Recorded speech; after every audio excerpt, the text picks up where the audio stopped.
We finished the 29th and 30th. We finished the 29th and the 30th also. Yes. Yeah.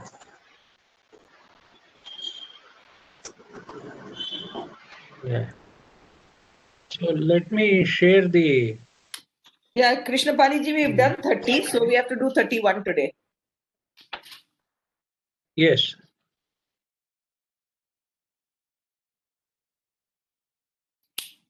And Krishnaphani ji, can we first have you say the Gayatri Mantra, please? Oh, yes. Oh, yes. Yeah, thank you. Om Bhuvaswaha. Om Tatsaviturvarenyam. Bhargo Devasya Dhimahi. Dhiyo Yo Nah Prachodayat. Om Bhuvaswaha. Om Tatsaviturvarenyam. Bhargo Devasya Dhimahi. Dhiyo Yo Nah Prachodayat. Om Bhuvaswaha. Om Tatsaviturvarenyam. Bhargo Devasya Dhimahi. Dhiyo Yo Nah Prachodayat. Om Shanti Shanti Shanti. Asatoma Sadgamaya. Tamasoma Jyotirgamaya. Mrityorma Amrutangamaya. Om Shanti Shanti Shanti.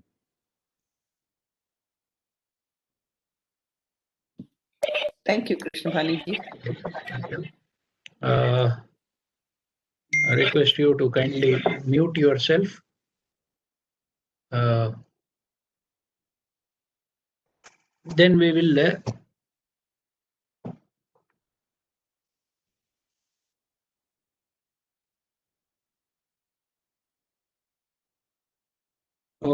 we are going to take up the 30th one. Last time we have seen this.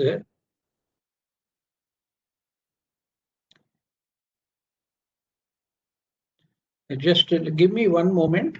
Give me one moment. I need to cross-check this verse. I'm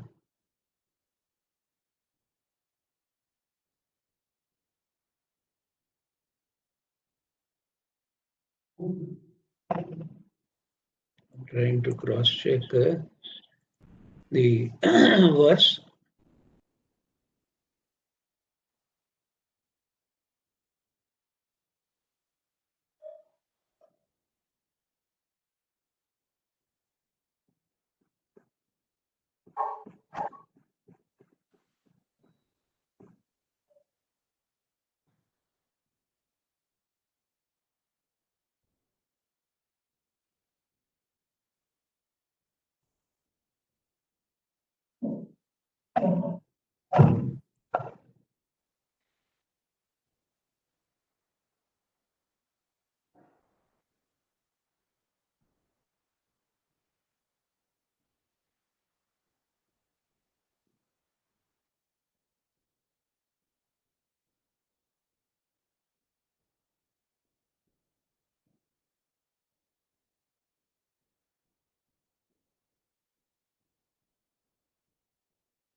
Okay.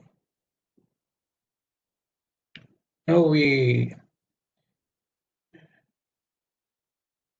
take up this 31st verse in this. Avidyakam shariradi-drishyam budbudavat-ksharam etad-vilakshanam vidyaham vidyadaham brahmeti nirmalam. The body, etc., up to the causal body. Ignorance, which are objects perceived, are as perishable as bubbles. Realize through discrimination that I am the pure Brahman, ever completely separate from all these.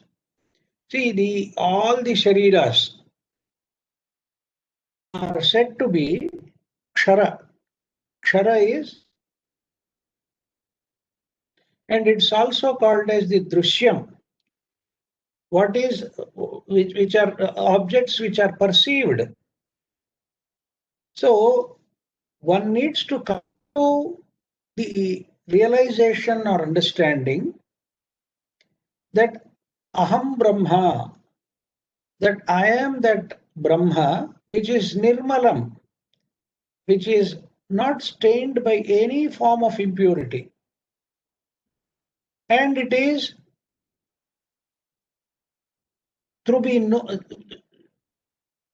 understood as something unique.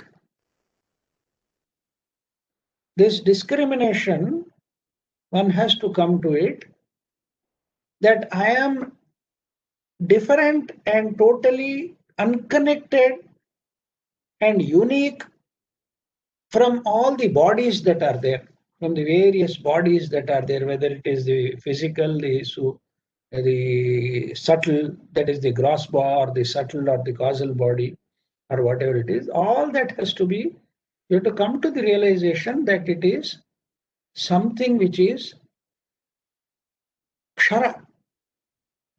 Kshara means perishable. In some other context, I think we were discussing this issue, and when it was mentioned that this exercise is not a difficult exercise, but the whole problem is that we don't do it. The problem is that we don't do it. We take life as we see around us to be very, very real. Everything appears to be so real and so engrossing. You see the term engrossing? That is making it grosser and grosser and completely being involved in it. The unfortunate state of mind is that only when we are in some crisis and in some kind of a helpless situation, then we come to understand that too temporarily and superficially, that all this is perishable. All this is perishable, like the bubbles in water. Are we able to appreciate the fact of the matter that why should we invite a crisis or be put into a situation which is totally, in which we are totally helpless? Why is it that such a condition is required to realize the impermanence and ephemeral nature of this world? As long as we find ourselves to be very capable and very able and thinking that we are in control of things and we are capable of doing, we feel that we are powerful, we are,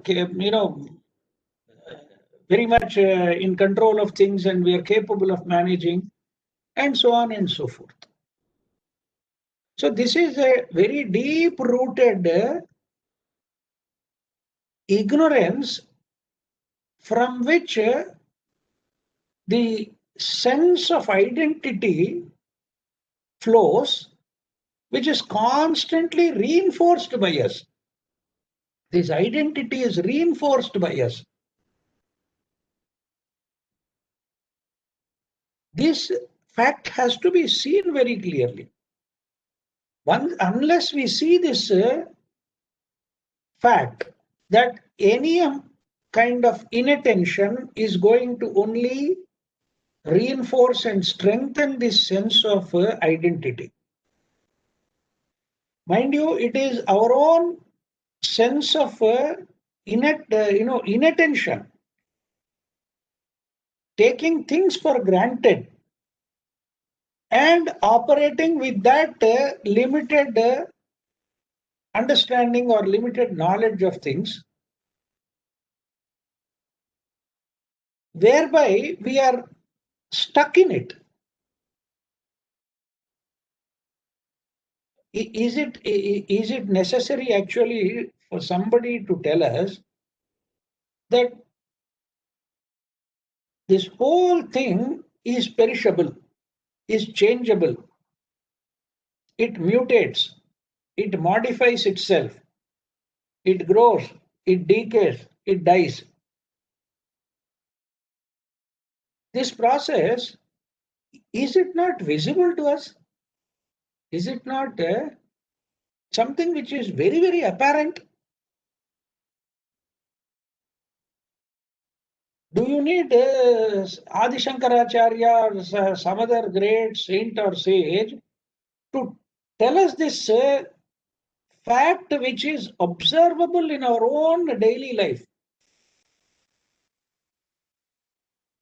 And unfortunately, the answer is yes, because we need to be told by somebody, and our attention has to be repeatedly drawn to this fact of things being perishable, ephemeral, temporary, impermanent, constantly undergoing change and modifications, and finally, decay and death. And mind you, this is not necessarily of the physical things only around us.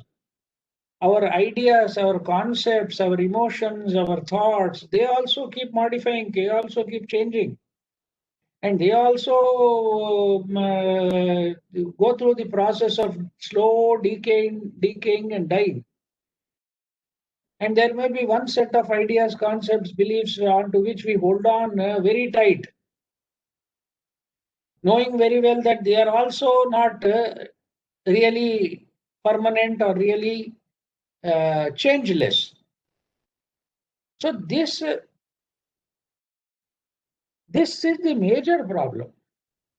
Or one could say, from a spiritual perspective, this is the only problem. Lack of attention, whereby there is total lack of discrimination, and there is a total attachment to things which we know to be impermanent. See, I am dwelling on the first line of this verse only. I am not talking about, see, that you should know that you are Brahman and that you are pure and that you are unique, and it is through that kind of discrimination. All that is theory. All that is a theoretical factor. That you should know that you are Aham Brahma, and that to Nirmalam Brahma, and that it is Vilakshanam. All that, the second line is actually theoretical in one way. Unless the first line is understood very clearly, you will never come to the second line. That what is seen is perishable. However long the duration may appear to us, still it has an ending. So do we see that? That becomes the important issue. If one doesn't see that, if one is not able to see that, then automatically you are stuck in it and nothing else will really help you. Nothing else will really help us. That is the important factor. And why is it that this happens? Why is it that something which is impermanent, something which is constantly changing, something which is associated with a great amount of uncertainty, why is it that we are holding on to it? Just a minute. 1 minute. Hello. ఏం సంగతి చెప్పు ఏం కావాలి ఒక గంట లేదా ఒక గంటన్నర వరకు అయితే పని ఉండదు నేను మీటింగ్లో ఉంటాను ఇప్పుడు 10:30 కదా 12 తర్వాత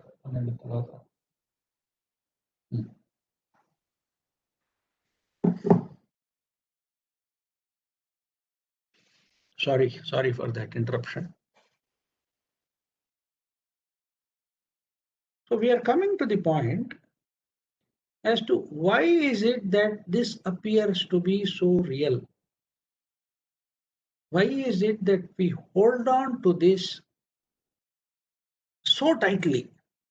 The known, the seen. That's why it's called drishya. There is actually a small prakarana grantha called drugdrishya viveka. See this, the objective world, in spite of seeing all the things happening in it, which very clearly and very loudly tell us that it's all impermanent, that it is constantly undergoing change, and that we are stuck in this framework of time, which again involves what we are calling it as uncertainty. Why does this happen?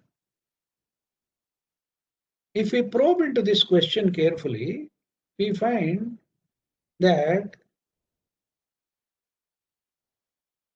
we do not know anything other than this. That is the problem.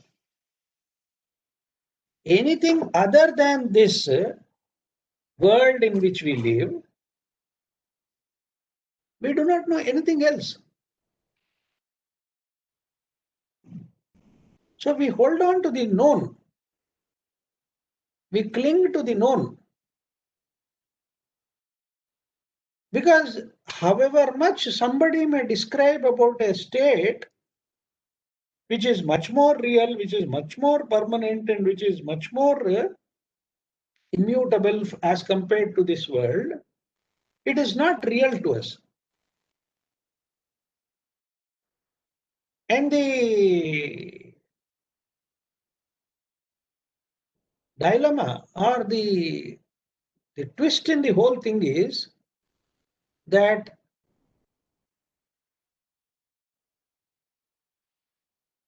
unless we see this world in which we are stuck clearly as something which has no reality of its own other than what I have created out of it. You look at it, see, the objective world may have a reality of its own. Nobody is denying that. But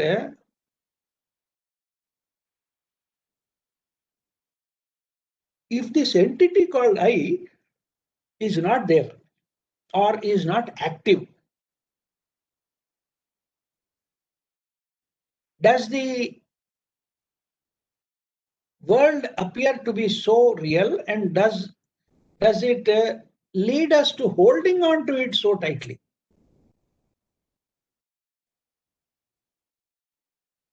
There are all kinds of explanations have been given about because you see the world exists and all kinds of drishti and all that kinds of we need to not go into the technicality of that subject, but look at it from a very practical point of view, that because we do not know any other state of consciousness, any other state of being other than the the world around us, which appears to be so concrete and objective, whereby we are unable to truly understand or touch that source which is said to be much more real. Somebody has said it, I don't know.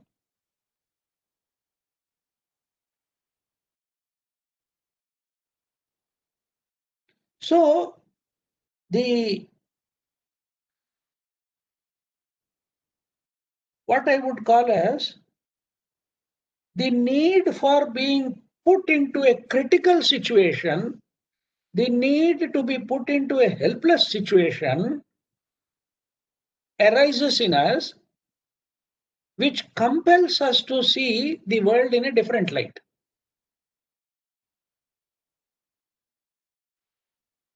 We are creating the crisis in our own lives. We are driving ourselves into a corner where we become helpless. The beauty of karma,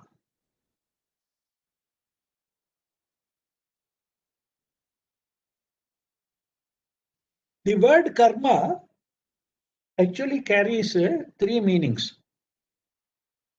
One is the purely etymological meaning, which says action. Action is karma. That is one meaning of it. The second meaning of it is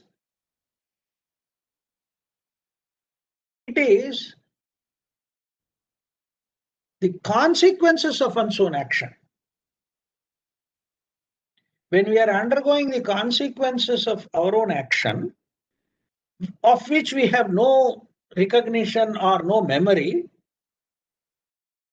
then we will simply say it is my karma. When somebody says, when some calamity or tragedy or some difficulty falls on somebody, he would say it is my karma. What does it mean? That what is happening or what I am undergoing is a consequence of some other action. These two meanings are generally accepted and people understand it that way also. Karma is action and karma is also the consequences of action. But the third meaning which I am going to bring about, which we do not understand it, is that it is a conditioning. It is a conditioning and a process by itself. The missing part of it is that we do not see the connecting link between the earlier action and the present consequences of that action, and that it is going through a process, or it is a conditioning in which we have put ourselves. It is a limitation which we have imposed on ourselves, and therefore this is what is happening. So it is not only action and the consequences of action, but also the conditioning created through that action and the consequences, and it is actually something dynamic, and it's actually a process by itself, because neither action nor consequences can be seen tangibly, isn't it? We do some action. That action will have some physical consequences, some mental consequences, some other consequences. If the action is done by the body, it will have a physical consequence. If the action is done by thought or word, it will have a consequence at a different level.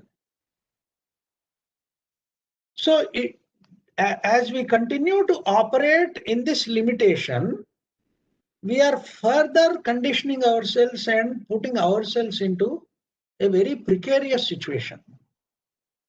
Very precarious situation. I'll just try to, I have just remembered a quote which I have noted of Radha Krishnan about karma, which I wanted to share with you.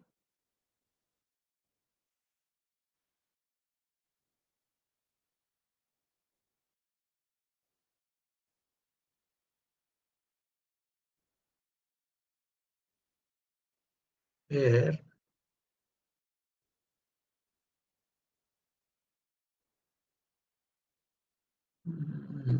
where did it go? He says, nature does not absolutely determine karma is a condition and not destiny. Karma is a condition and not destiny. This factor has to be remembered. We create the destiny, we create our own future based on our actions and the consequences of our action and the continuous action reaction cause and effect chain which is created, which is never broken.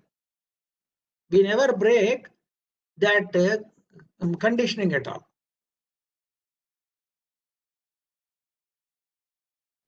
So this is what is to be understood as the basic element whereby we are creating what is called as a situation of getting stuck in a kind of an endless loop. That has to be understood. Unless you understand that, unless one comes to that understanding of that nature of the whole scheme of things, whole system as such. Because what we are calling as Brahman is operating out of this system.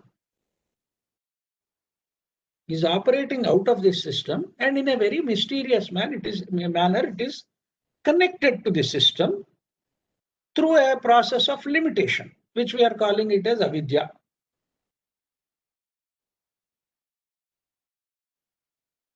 It's all ignorance that is covering the whole thing, or bringing about what we are calling it as limitation. So that is the fundamental aspect. Then you will come to the second line, which says etad vilakshanam vidyadaham brahmeti nirmalam. Then only you will realize through discrimination that I am the pure Brahman, ever completely separate from all these things. I am completely distinct and unique and unconnected with all these things which are called as the drishyam or the seen or the objective world as such.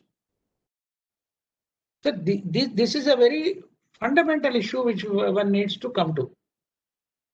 I see some chat.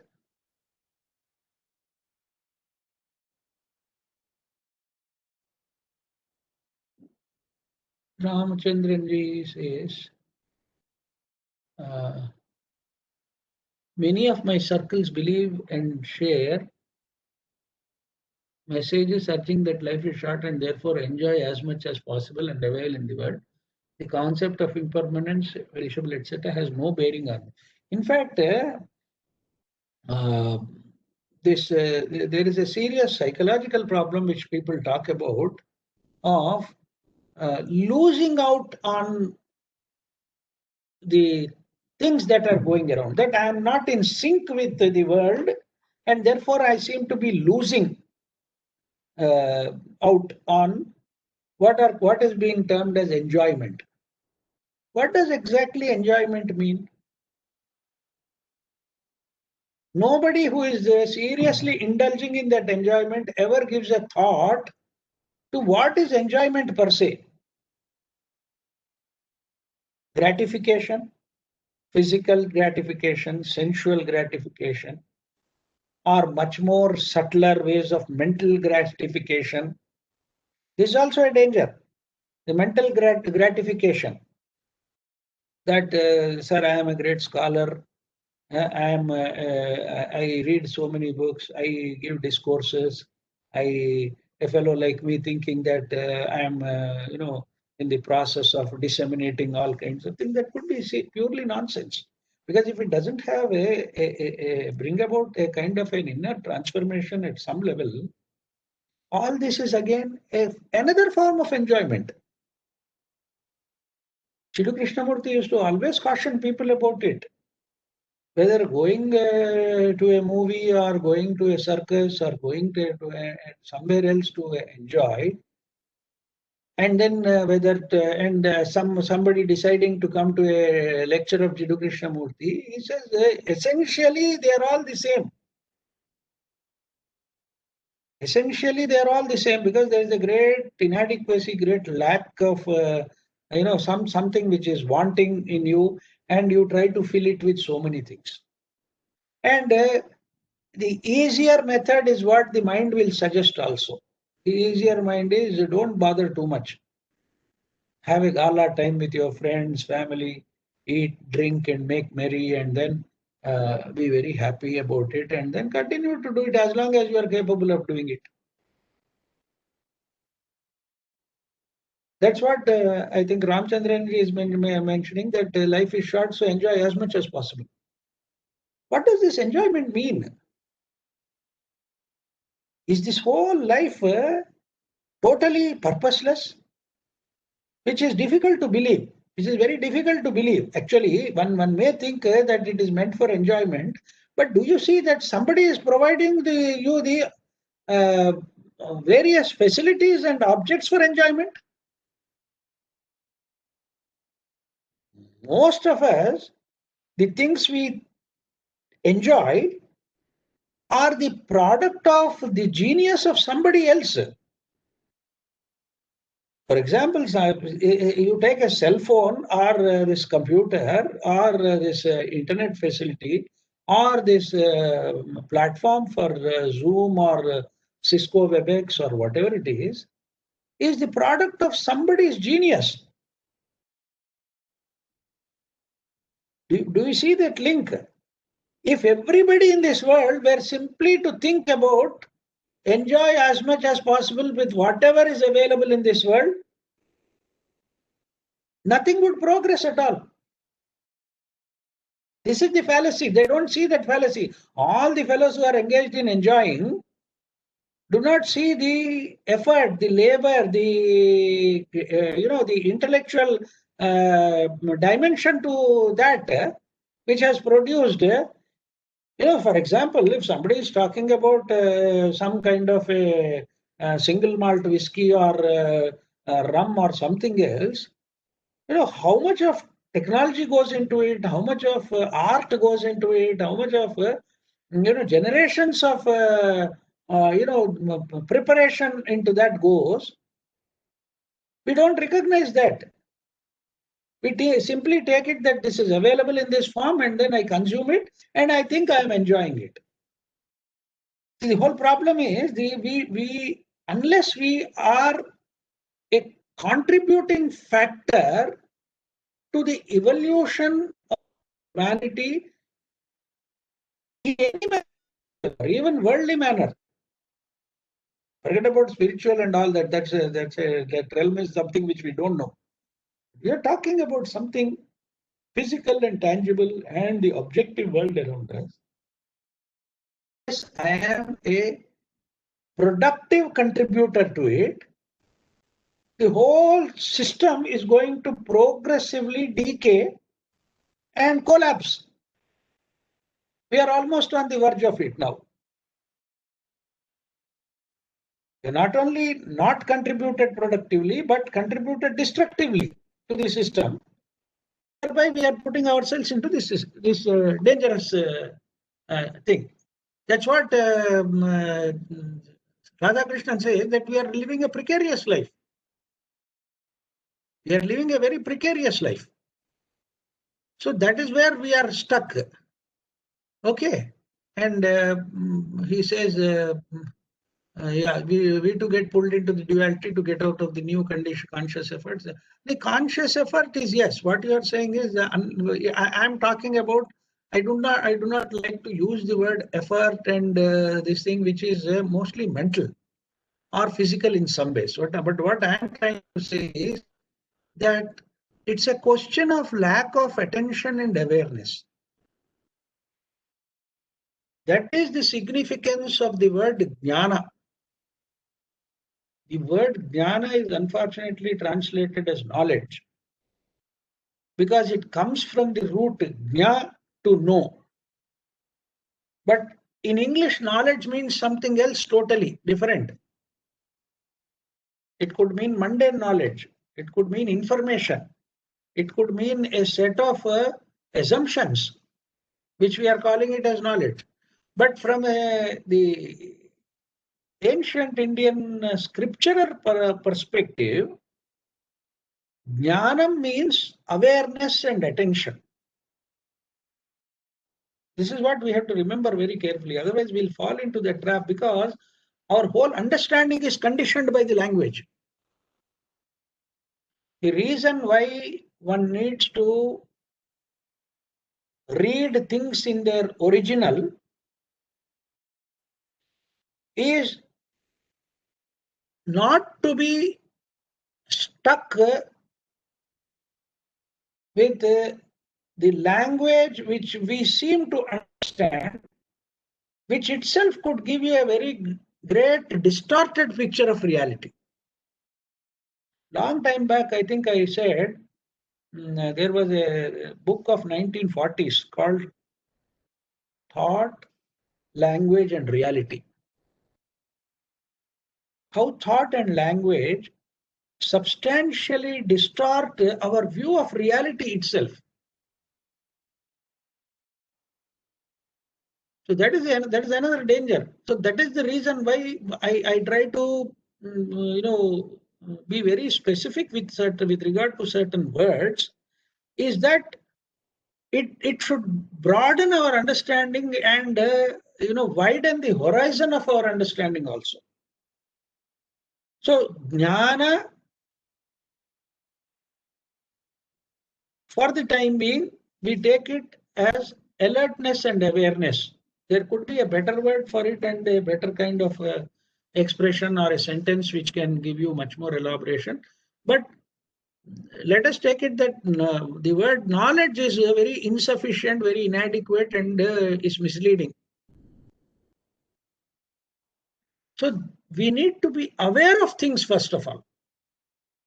Aware of different levels of reality.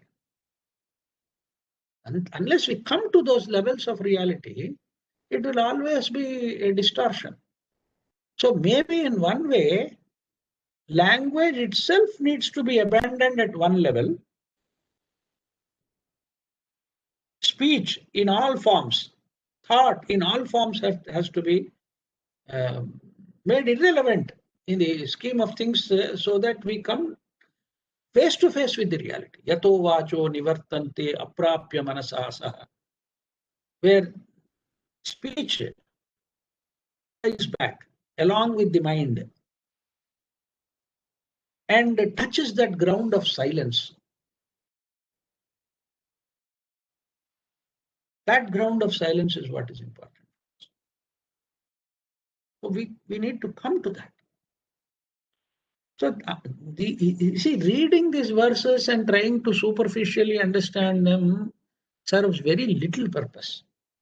Why we are going slowly and progressively and trying to understand in a different way altogether, and as I've said, have an intuitive appreciation of things, is that it should make a true impact on our lives, make us more alert, more aware, more conscious of the various dimensions of life, whereby the seed of transformation is sown in us.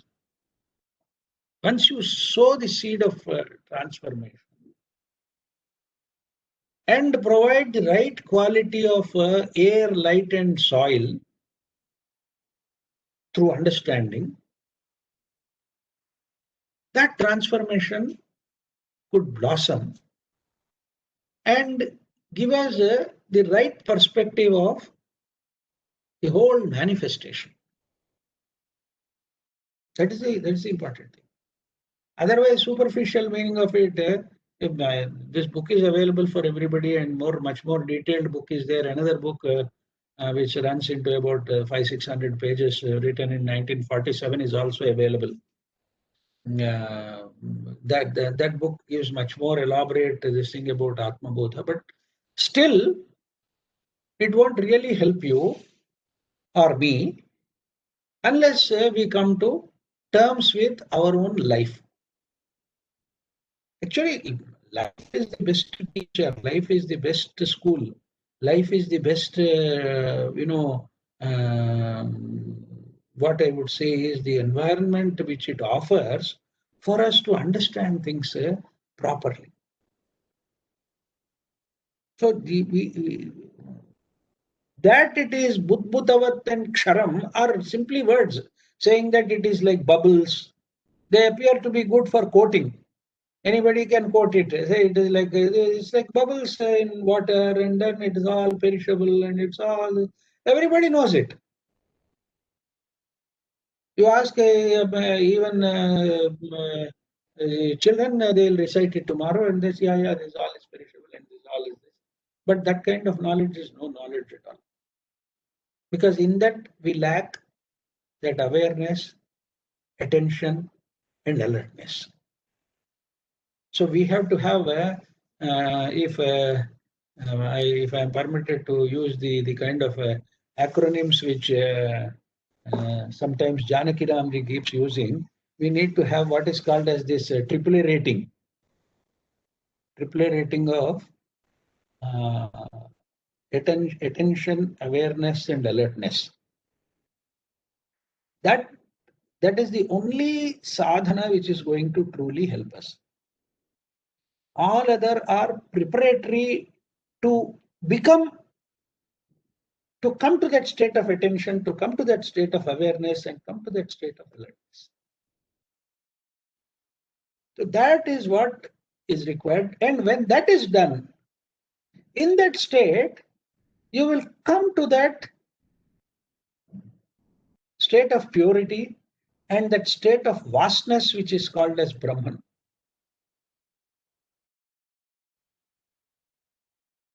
Aham is only indicative there. Don't take that I to be true. Don't take that I seriously. It's only an indication that I am Brahman is to realize that I am not this and therefore that. But the fact is, don't carry the I with you to that other side.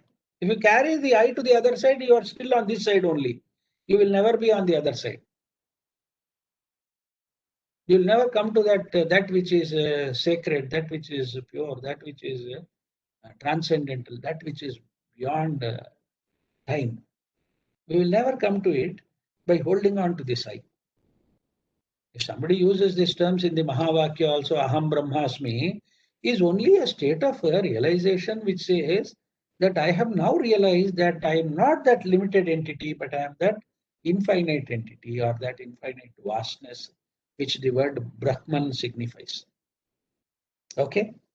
Then shall we is there anything to discuss so that we can move on to the 32nd verse, or do we have anything to discuss? Anybody? I would like to you to understand what I have been saying very clearly. Otherwise, there's no point in completing the syllabus kind of thing is not what I'm looking at. So here, Krishnaphani, it also says to the causal body. Yeah, up to the causal bodies, all the three bodies. The translation just indicates that he is talking about the three bodies. That I am not these three bodies. These three bodies are also destroyed, are perishable, and the whole life is like what he calls as bubbles in water. Okay. I hope I am making you are able to realize the point I am trying to make. Yeah. I have one observation. Can I ask you for that? Yeah, please. Most welcome. Free, Umedji. We are open for discussion only. So the Karana Sharir is known as a causal body, which is also known as the ignorance. Am I right? Yeah, it is also a part of the ignorance that comes to it. You please refer to Atmabodha about what he says about the causal body. Okay. You know, the causal body is something which is not known actually in one way.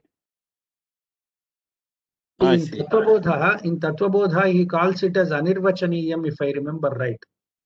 Let me just check up. I'll tell you that also, because see, the whole structure comes out of ignorance, sir.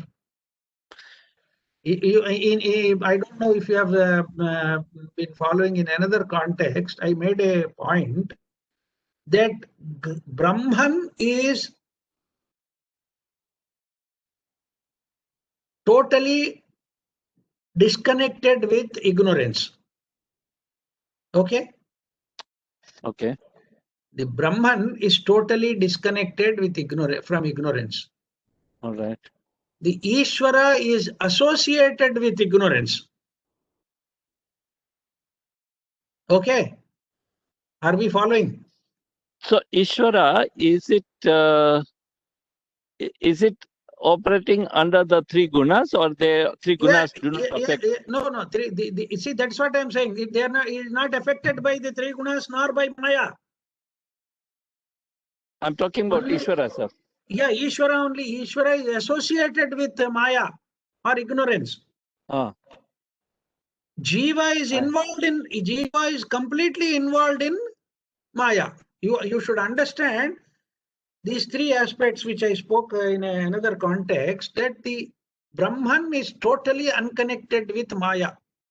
Right. If you associate Brahman in any form, it will not be Brahman any longer.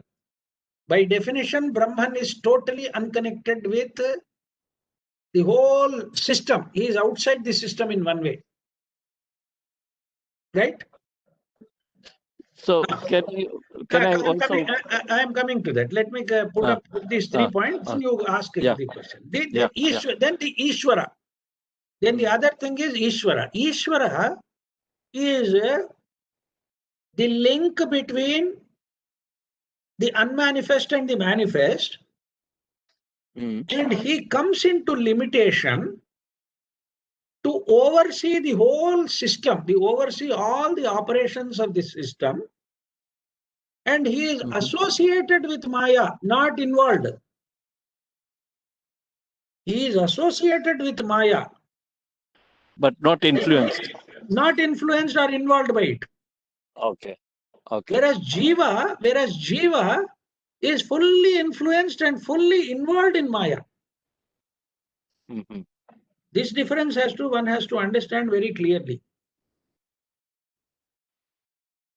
So Brahman is beyond manifestation and not affected by any of these. No, but not involved, not affected, not connected with any of these things. Right. But when Brahman chooses to descend, it then becomes Ishvara, which is associated, but not affected.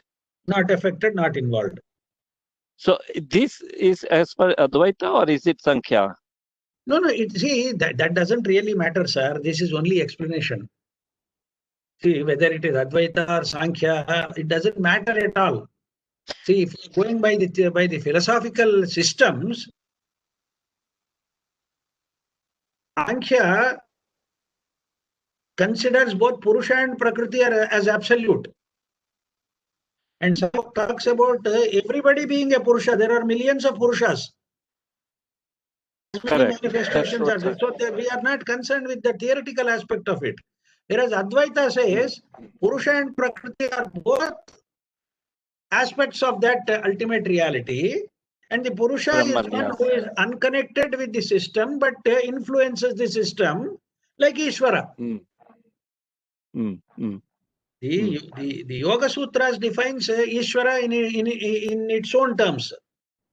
Klesha karma vipakashayer aparamrushtaha purusha visheshaha Ishvara is the definition that is given in the Yoga Sutra. See, he is beyond klesha and karma. Neither the kleshas nor karma affect the Ishvara. Yes, because he's beyond the gunas. So he is only associated with the system. He has the Brahman in a self-imposed limitation is Ishvara. All these are terms which I am using for understanding, sir. Don't hold on to these words very tightly. and don't question me later on, sir, you said like that or somebody said like this, and therefore we can't get into an argument about this. It's only a case of trying to clarify certain things for our own understanding, which we do not really know. Yes. Okay? So don't hold. Yeah. Why I am talking about called about causal, why I reminded you about Atmabodha is Atmabodha says anirvachyam. It is inexplicable. Anadya, beginningless. Avidya rupam. And that means it's a form of ignorance. And is the cause for the sthula and sukshma shariras. Shariradvayasya karanam. Okay. So and it is in a state of ignorance of its own true nature. Swarupa jnanam. That is what is called as karana sharira. You please read if you have Tattvabodha. Yeah. Please read, I think it is 12.2 given here. In that he defines what is the Karana Sharira. Yes. So it is inexplicable.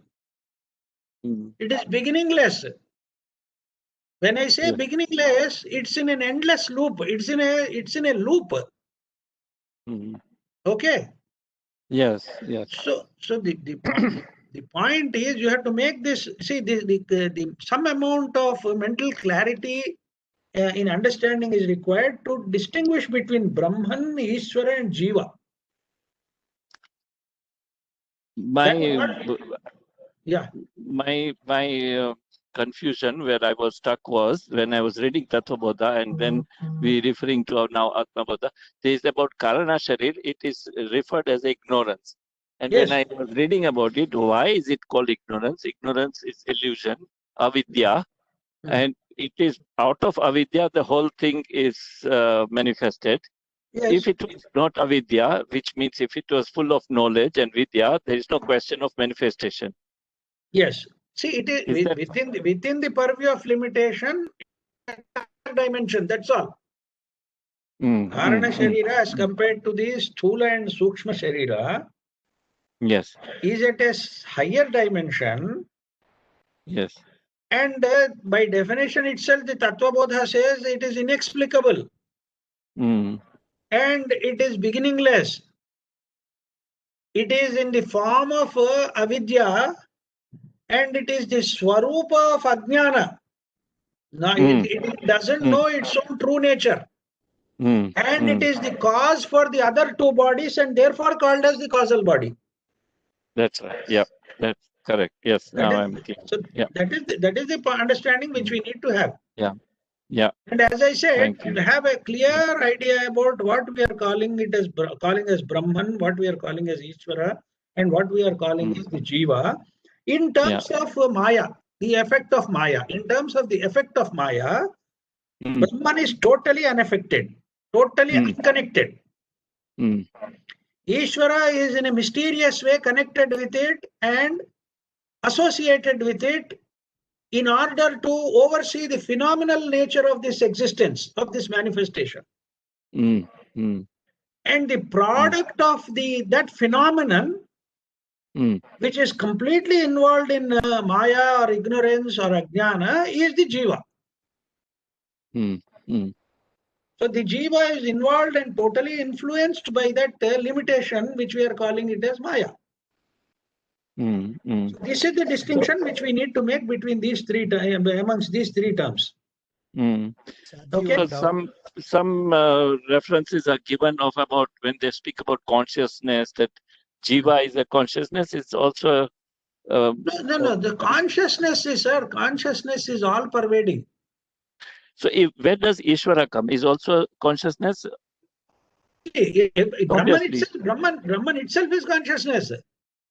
So there are the hierarchy. Brahman is conscious, it's supreme conscious. Then the Ishvara, which is manifested conscious, which is cumulative, or is it individual? No, Ishvara is again all pervasive at his own level. No. It is only the jiva which the word jiva itself brings about this nature of the ignorance being individual. The gross involvement in Maya is what creates this sense of separation and calling myself as I.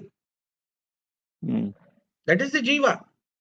The jiva is an individual entity who thinks that he is separate.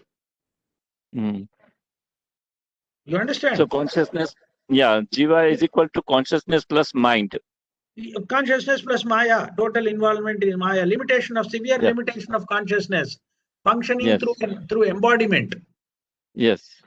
So then it is easy. Jiva is equal to consciousness plus Maya, and Ishvara is just consciousness without Maya. No, in association with Maya. Association. See, that is the reason one. See, if the more we discuss about these things, the more confusion will arise. New terms have to be brought in. That's why they brought in the terms Nirguna Brahma, Saguna Brahma, affected by the gunas, not affected by the gunas, affected by we are only going to complicate the issue. Don't complicate the issue. Only from the perspective of Maya, which is a shroud, which is like a cloud, which is like an envelope. The Brahman is totally unconnected with this envelope. Ishvara is on the outside of the envelope. Jiva is inside the envelope. Okay? Yeah. Yes. Thanks. That is the clarification. But don't go beyond this. Yes. Okay? Okay. All right. Okay. Thank you. Okay. Thank you. Sarji, one doubt. Yeah, please tell me, Ramchandranji. The Jnanam now you are defining as AAA. Yeah. Whereas we said that realizing the Mahavakya in the infinite space, timeless space, how these two are related, sir? Come again. Now, one way we are saying Jnanam is the AAA you said. Right. And the other way we are saying that realizing the Mahavakyas in the timeless dimension, how these two get related? How is that these two are related? No, see what the moment you are aware, the moment you are alert, the moment you are awakened and you are attentive, what happens is the dimension of your vision expands infinitely. See, you remember one experiment that is normally made is, if I imagine myself to be this gross body only, if I take it that I am this gross body, my consciousness cannot go beyond this body. But that it's not only limited, it is disconnected with everything. But the moment I see myself as energy, then there is an interaction with everything around me. So the moment you perceive this as a consciousness or that energy, then it radiates and it expands and connects to everything. Coming to realize that connection to everything is operating in a timeless dimension. Yes. Oh, you understand? Yes. Let me put it in another form also, another interesting form which I was discussing and which intuitively I had come across that. See, if there were no past and no future, will there be a present, sir? Right? There won't be any present also. It falls in the past or in the future. Not only that, tell me, how thin is this line which we are calling it as present, sir? It's almost invisible. It's a foolish dimension of the mind which thinks of as though something is present. Yes. the importance of presence comes only when you are continuously undergoing an experience. When you are actually in the process of experiencing that this moment has some importance. The moment you stop that experience, then it goes into the past. The moment you anticipate something out of it, it goes into the future. True. So when there is no past and present future, there is no present also. And the present is an imaginary thing. Because how do we divide it from the time point of view? See, 1 second now, 1 second has passed. It has gone into the past. And before I am thinking of another second, which is in the future, the line between past and future is so thin and so dynamic and so invisible that you can divide time infinitely, isn't it? True. Nanoseconds, picoseconds, or whatever it is on the past side and also on the future side. So where exactly is this present? There is nothing like the present. The present is a sensation when you are undergoing a continuous experience. Suppose I am eating something. As long as I am in this process of eating and that food which I am tasting continues to give me that pleasure or that sensation associated with it, it is a continuous experience. It is something which I am calling it as experiencing present continuous terms. Yes. The moment you swallow it, it is gone into the past. Yes. You understand? So we can prolong this present moment if you can continue to have the same experience without any kind of interruption. So if there is no past, and at that point there is neither past nor future. There is only experiencing. Yes. So that is the state which is timeless. Yes. So that is the connection. Yes. Krishnaphani ji, Yeah. the interesting thing is that if you're eating something and you're finding it pleasurable, and that pleasure that you're getting is absolutely the same, that is the continuous moment. The minute you find something that you don't like in it, it's gone. Or there's a change in it, or the change in the quality, the quantity of the pleasure and the thing which is giving you pleasure, then it is gone. Then it's gone. Exactly. Yeah. Yeah, that's an interesting observation, and then it is gone. Yes. So that is what we are saying. Okay, I have some chat by Janaki Ramji. Let me read it. Can we say formless is unconnected with ignorance? Ishvara, because of form, is associated with ignorance. And Ishvara hasn't really got a form as we understand.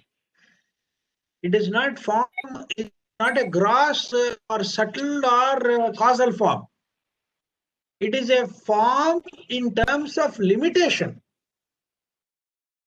In terms of limitation. That's all. You don't assume it as a form.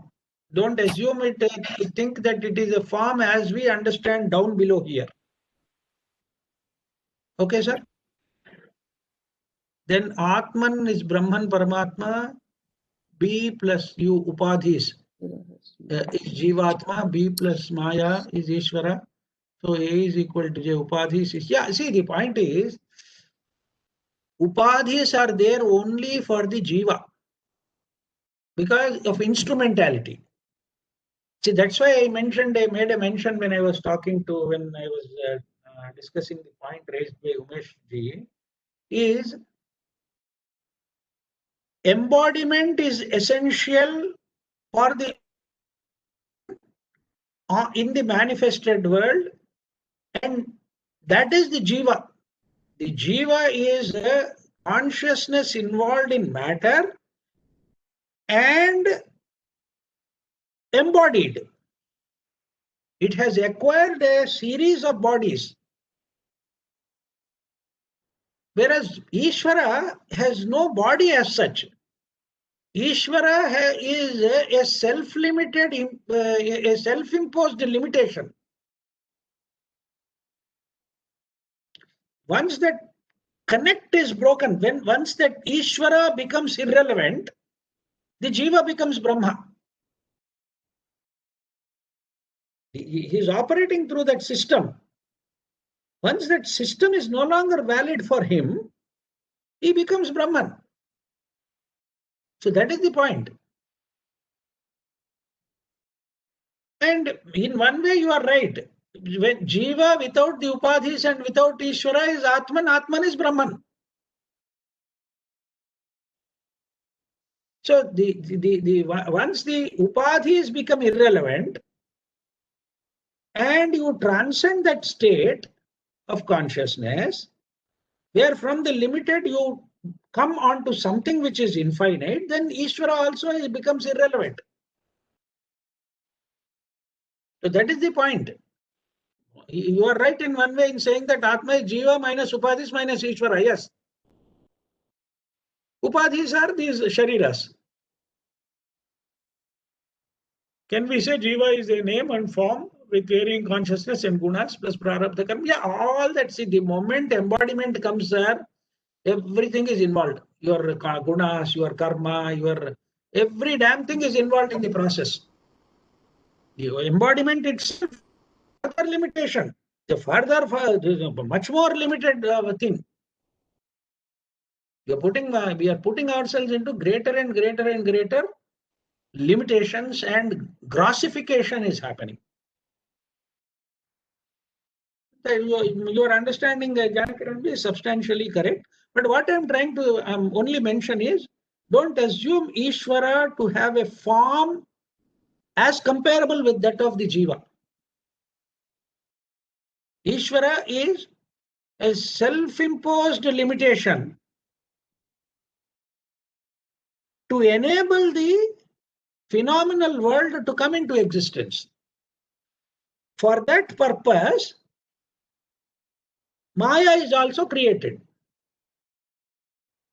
But Maya created in the sense of limitation only, being brought into limitation. That's the only thing about Ishvara. One needs to have a very clear idea, understanding about it, at least from a conceptual point of view. Okay, sir? Yeah, it is very clear. We have to think on limitations also. That's important. Yes, yes. The limitation is the problem point. Okay, sir? Yeah. Yes, please. Yes. Sarji, in the timeless dimension, when the observer also vanishes, is it we call Jnana Nishtha? See, Jnana Nishtha is being firmly established in awareness. Now, yes. Awareness of what will be always a problem. Okay. Awareness of what will always be a problem. Because who is asking the question? If somebody is asking the question, awareness of what, it means unawareness or inattention. So the moment there is a questioner, there is no state of attention at all. That goes up. You understand? Yes. So, see, sir, one most important thing, Ramchandranji, is total self-forgetfulness, where the I becomes irrelevant. Why? See, human beings through millennia, through thousands and thousands of years, have been struggling to come to it and devised so many methods, so many ways of looking at it, so many approaches to it, only for the purpose of jumping out of oneself. jumping out of oneself. See, for example, service. What is the secret behind worldly service also? The more you serve somebody, the less important you become, isn't it? Yes. The more you serve, the less important you become. Therefore, what is it? What is happening? You are attenuating the hold of this I on yourself and diminishing the importance of it and progressively making it to simply vanish. It's no longer there. So similar is the case, that is this service, which is action according to our the perspective, it is action, and action is only for Atma Shuddhi. Karma is for only Atma Shuddhi. Atma Shuddhi means what? A Atma should become totally transparent. It should have nothing of its own reflecting in it. Yes. Atma Shuddhi means it should be so pure and so transparent that nothing of itself should reflect in that. In that state, what happens? Only that divinity will reflect through it. Yeah, it That's reflects all. itself. That's all. It's like a crystal. That is the purpose of service or action. So therefore, any action performed with that purity and clarity would always be the right action and for the welfare of the world, Loka Sangraha. The moment there is even a small tinge of that selfishness or that identity of the self, it will fall into the other wrong category. So similarly is the case of bhakti also. Wherever there is this element of the bhakta manifesting, there won't be any bhakti. True. So whichever form you take, whether you are talking about jnana or bhakti or karma, wherever it is, the tipping point is coming out of this sense of personal identity. As you mentioned, in a state of jnana nishtha, there is no individual who is aware of that jnana. There is only awareness. Yes.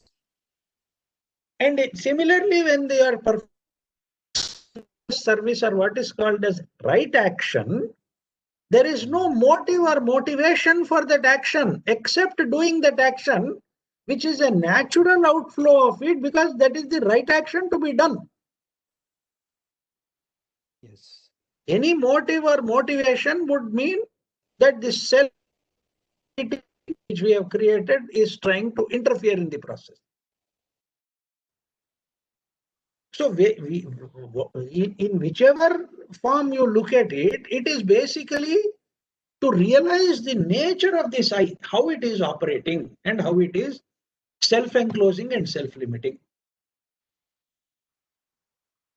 Once we come to that understanding, it should lead to the dropping of it. Why is it that we are unable to drop it?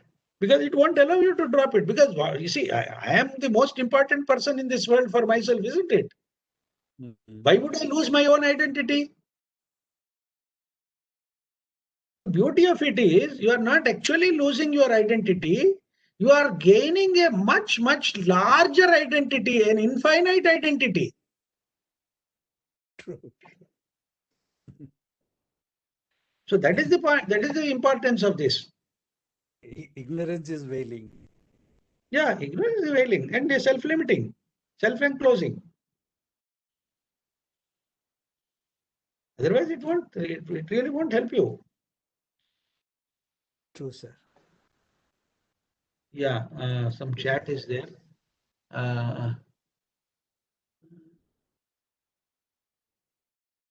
So the only attention is if one is listening. Yeah. See, let us, while we are doing Atmabodha or this or that, it is not the subject per se, which matters, or who said it or how it is said, ancient scripture, and that is not the idea. The idea is coming to the truth in some form. So there is an in-depth feature. If you Google it and go to, I think, Krishnamurti Foundation or something, there is an in-depth feature called looking and learning. The art of looking, listening, and learning by J. Krishnamurti. This is the Krishnamurti Foundation in England, called as the Brockwood Park is there. They have put in lot of these what do you call as in-depth features they have collected from various talks and sources and put it at one place. In fact, every Saturday we have a program in Telugu on the Jiddu Krishnamurti discussing these in-depth features. There is a group with which I am involved, but the whole discussion is in Telugu. But I am referring to that. It is not Binaji. It is not only listening, but as Krishnamurti says, the art of looking, listening, and learning. Okay. Okay. Yeah. Very nice. You have also mentioned that. Yes, it's there in the internet. Yeah, it's there very much in the internet. I can send you some links also. Listening, it is there. Seeing. Listening, seeing, and yeah, learning. You'll find that. So very nice point. Bhakta, then no bhakti, jnani. Yeah. So that is the point. The subtlety is to be, one needs to come to that subtlety. That if there is bhakta is there is no true bhakti. If jnani is there is no jnana. And if the karmi is there is no karma. Right kind of karma, right action. Sheikh Sanawarji says, by probing deeper, risking like Adam eating knowledge fruit to become all knower without, what is that? Just the sentence is incomplete. Sana, Dr. Sana. Yeah, see, let's not dwell too much on the learning, the knowledge part of it. See, one needs to come to it. See, the one needs to come to it where, see, that is the reason why the self becomes a hurdle, or the knower himself could become a hurdle. Ramakrishna Paramahamsa used to narrate a very beautiful story of a salt man. That means that person is made out of salt. And the salt man, that means his whole body is made of salt. Ramakrishna Paramahamsa was fond of narrating this story and saying that salt man one day decided to measure the depth of the ocean. And to measure the depth of the ocean, he went into the ocean. Then what happens? He is made of salt. He is completely dissolved in the ocean and loses his identity. And in fact, instead of saying losing his identity, he gains the identity of the ocean. So he will not come back to tell you what is the depth of the ocean. He cannot come back to tell you that the ocean is so deep or so wide or anything of that nature. So Dr. Sana, the point I want to make is, if you are trying to understand the true Atman, at one point the Atman comes into a dimension whereby it knows that it is not a separate entity or a separate identity or unity of its own, but it is one with the Brahman. That is what the Upanishad, the fundamental teaching of the Upanishad is the unity of Atman and Brahman, that the Atman and Brahman are one and the same, which is called as Atma Brahmaikya. That's the oneness. That is the only thing that is there, nothing else is there. So that's the interesting point. And I was reminded of Ramakrishna Paramahamsa's story of a salt doll or a person trying to measure the depth of the ocean. Okay, it's already 11:36. Today, though we started about 15-20 minutes late, I think we have already spent about 1 hour 15 minutes, and I think we did only one sloka today, isn't it? Doesn't matter. Doesn't matter. There are, I think, total of 64 or 68 shlokas in that. We'll progressively do. We have No problem. Yes, sir. No problem at all, Krishnaphani ji. We are here to just. Sir, I have it's a pleasure. this moment. I have a. This Yes, moment, sir. I have one question. I'm so sorry. It is late. I'm holding you. No, But- please. But sir, when we speak of or do the affirmation of Aham Brahmasmi or I am that, who is thinking that? Who is saying that? Is it not our ahankara or ego, or is it from? No, sir, Umeshji, these Mahavakyas have different.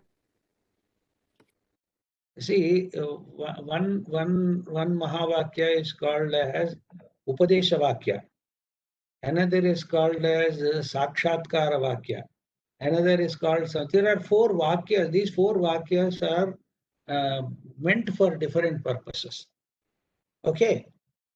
So there is a whole study behind this thing and why they are called in those terms. Okay, as I have mentioned, the Aham Brahmasmi is only a statement to express for our understanding down below that I am not this at all. I am not this limitation at all. This comes in this Mahavakya comes in the Brihadaranyaka Upanishad. And in the Brihadaranyaka Upanishad itself, Yajnavalkya says, Vijñātāram arekena vijanata. How will the knower, how to know the knower? That is the question mark. He has put it and left it at that. Vijñātāram arekena vijanatam. How to know the knower? That becomes a problem. That becomes a hurdle. So we will come to these Mahavakya. See, Umeshji, we will come to these Mahavakyas only when you come to India. Thank you, sir. Okay. Okay.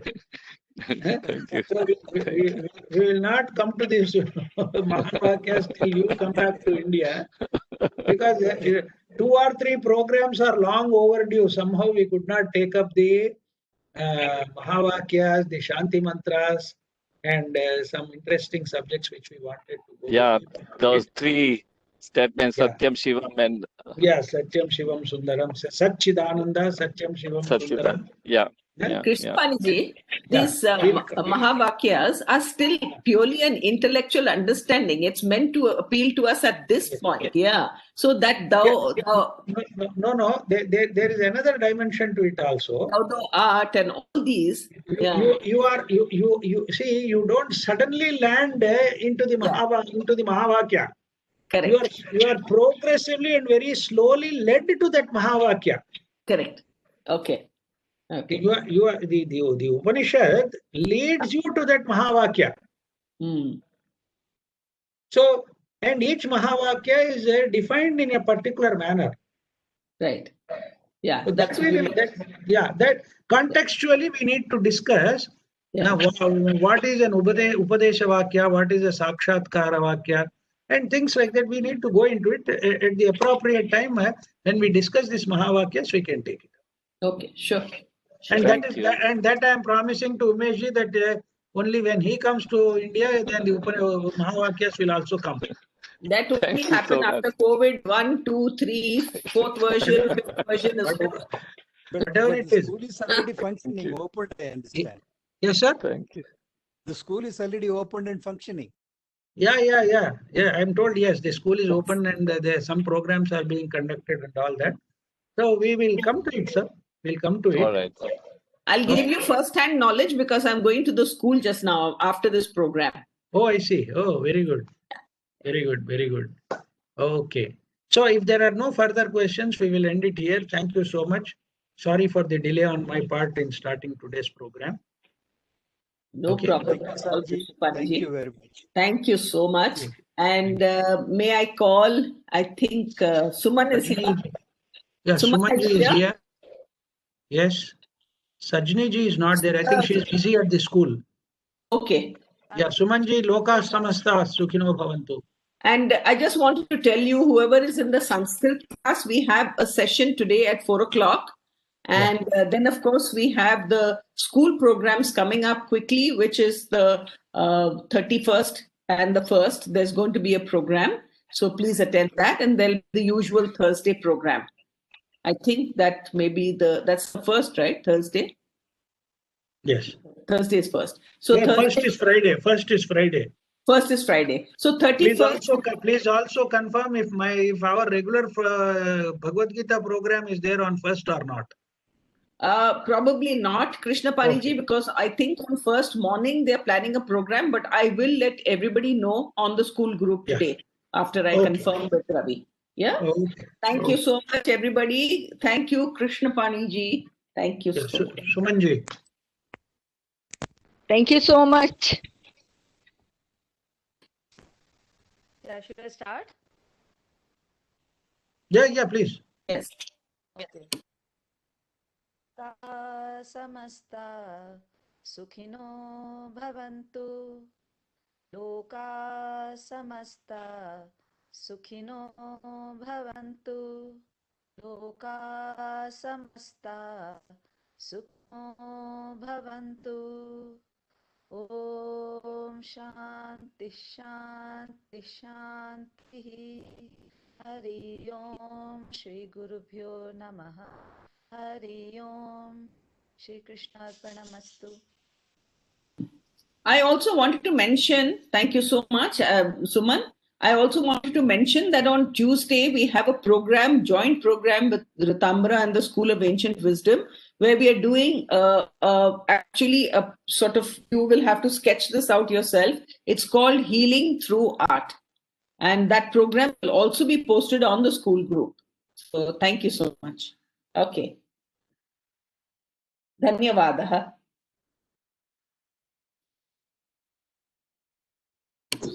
Thank you.